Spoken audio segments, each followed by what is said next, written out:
Welcome back to my basic class. तो आज की इस क्लास में हमने लाभ हानि का एक सवाल लिया है जो काफ़ी कॉमन सवाल है और बहुत सारे बच्चे ऐसे सवालों में गलतियां करते हैं। सवाल लाभ हानि का है लेकिन इस सवाल को हम एक एक नियम की मदद से करेंगे। तो यहाँ पर हमारा सवाल है 4 रुपये के 5 नींबू खरीदे। ठीक है, 4 रुपये के 5 नींबू खरीदे और 5 रुपये के 4 नींबू बेचे, तो हमें लाभ ज्ञात करना है। तो ऐसे सवालों में बहुत सारे बच्चे जो हैं गलतियां करते हैं। गलतियां कहाँ करते हैं तो इस वीडियो में मैं आपको कंप्लीट जानकारी देने वाला हूं। तो देखिए, यहाँ पर लाभ निकालने के लिए पहले हम लाभ का सूत्र लिख लेते हैं। तो लाभ का सूत्र होता है लाभ बराबर विक्रय मूल्य माइनस क्रय मूल्य।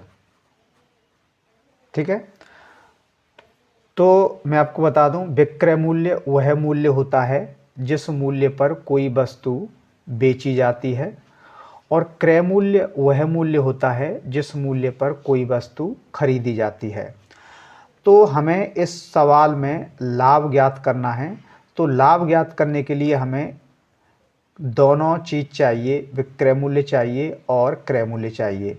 तो पहले हमें विक्रय मूल्य और क्रय मूल्य निकालना पड़ेगा, तब जाके हम लाभ निकाल पाएंगे। ठीक है, तो हम यहाँ पे लिख लेते हैं विक्रय मूल्य बराबर, और नीचे लिख लेंगे हम क्रय मूल्य बराबर, और यहाँ पर निकालना है हमें लाभ। लाभ बराबर यहाँ लगा देते हैं हम प्रश्नवाचक चिन्ह। अब देखिए, तो क्रय मूल्य हम निकालते हैं। तो क्रय मूल्य निकालने की हमें ज़रूरत नहीं है क्योंकि क्रय मूल्य इस सवाल में दिया है। क्रय मूल्य हमारा 4 रुपये, क्योंकि हमने 4 रुपये के 5 नींबू खरीदे थे। तो हमारा जो क्रय मूल्य है वो है 4 रुपये। तो क्रय मूल्य के सामने लिख देंगे हम 4 रुपये। तो यहाँ पर 4 रुपये हमने लिख दिया है क्रय मूल्य, क्योंकि क्रय मूल्य हमारा सवाल में दिया है तो हमने लिख दिया। अब हमें विक्रय मूल्य निकालना है। तो कुछ बच्चे गलती क्या करते हैं, विक्रय मूल्य में यहाँ पर 5 रुपये लिख देते हैं, लेकिन ऐसा नहीं है, क्योंकि यहाँ पर जो 5 रुपये है ये विक्रय मूल्य नहीं है, ये एक भाव दिया है बेचने का। 5 रुपये के 4 नींबू बेचे, लेकिन हमारे पास एक नींबू बचता है क्योंकि हमारे पास नींबू थे 5। तो हमें विक्रय मूल्य जो निकालना है वो 5 नींबुओं का निकालना है, और यहाँ पर जो विक्रय मूल्य दिया है वो 4 नींबुओं का दिया है। तो कैसे निकालेंगे, तो इसको निकालेंगे हम एक एक नियम से। तो एक एक नियम से कैसे निकालते हैं मैं यहाँ पर बताता हूँ। देखिए, चूंकि इसलिए से करते हैं हम, चूंकि 4 नींबू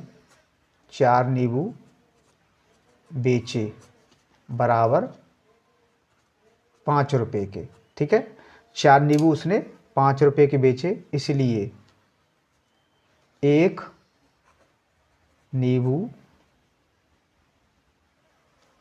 बेचेगा, 1 नींबू बेचेगा बराबर 5/4 रुपये का। ठीक है, नींबू थे टोटल उसके पास में 5, तो इसीलिए 5 नींबू बेचेगा बराबर, यहाँ कर देता हूँ 5/4 गुणा 5। ठीक है, तो ये वाली जो संख्या है वो हमेशा ऊपर मानी जाती है, तो इसको हम सरल कर लेंगे। तो यहीं पे कर लेते हैं, इसी के नीचे इसको सरल करेंगे। तो 5 गुणा 5 करेंगे तो यहाँ पे 25, 25/4। तो नींबुओं का विक्रय मूल्य निकालने के लिए हमें 25 में 4 का भाग देना पड़ेगा। तो हम यहीं पर दे देते हैं 4/25। तो चलिए देते हैं, 4 छिक्की 24, 1 बचा, यहाँ पे हम दशमलव लगाएंगे, 0 बढ़ाएंगे, 4 दूनी 8, 2 बचे, फिर हमने 0 बढ़ा ली, 4 पंजे 20।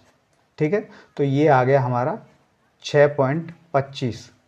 यानी 6 रुपये 25 पैसे उसका विक्रय मूल्य आ गया। ठीक है, तो यहाँ पर हमारा जो विक्रय मूल्य है वो 6 रुपये 25 पैसे आ गया।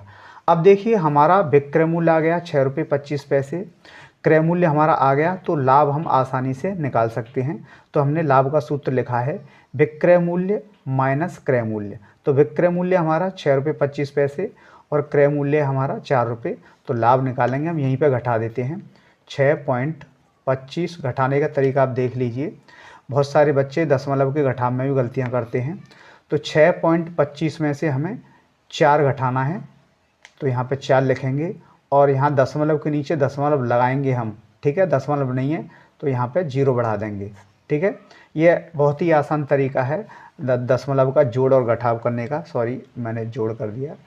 दशमलव का जोड़ और घटाव करने का, अगर किसी संख्या के पीछे दशमलव नहीं है और एक संख्या के पीछे दशमलव है तो आपको दशमलव अपनी मर्जी से लगा लेना है, और दशमलव के बाद में जितने अंक होते हैं दूसरी संख्या में उतनी 0 आप बढ़ा दीजिए। ठीक है, तो चलिए घटाते हैं हम। 5 में से 0 घटाएंगे तो यहाँ पे 5 बचेंगे, 2 में से 0 घटाएंगे यहाँ पे 2 बचेंगे, और 6 में से 4 घटाएंगे और यहाँ पे बचेंगे हमारे 2। तो यहाँ पे 2 रुपये 25 पैसे हमारा जो है लाभ आ गया। तो हम यहाँ पे लिख सकते हैं 2 रुपये 25 पैसे। 2 रुपये 25 पैसे लाभ आ गया और यही इसका आंसर है। तो इस तरह आप एक एक नियम की सहायता से ऐसे सवालों को हल कर सकते हैं। वीडियो आपको पसंद आया हो तो वीडियो को लाइक करके चैनल को ज़रूर सब्सक्राइब करके जाएं। फिर मिलता हूं नेक्स्ट वीडियो में, तब तक के लिए गुड बाय।